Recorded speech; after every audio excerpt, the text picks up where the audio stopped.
থেকে হলো তার একটা ফ্ল্যাট বা বাড়ির জন্য আর কি লাগবে না, যা এটা আমরা। আর 1 কোটি টাকা আলাদাভাবে দিয়ে দেওয়া হচ্ছে এইসের ফান্ড থেকে, প্রধান উপদেষ্টার ফান্ড থেকে, সেটা তার জীবিকা নির্বাহের জন্য। 2 কোটি টাকা 1 কোটি টাকা পুরোটা খরচ করে এটা।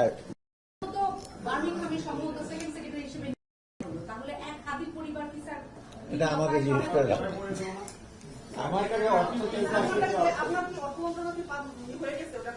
আমি ধরেন ভাই ভাই ইয়া ভাই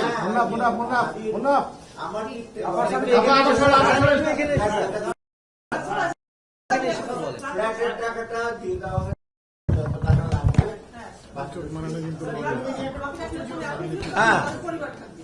না ফ্ল্যাটের টাকা 1 কোটি দেওয়া এটা সরকারি একটা থেকে যেখান থেকে না কিনবে, আর বাকিটা এইগুলো আমি দিই।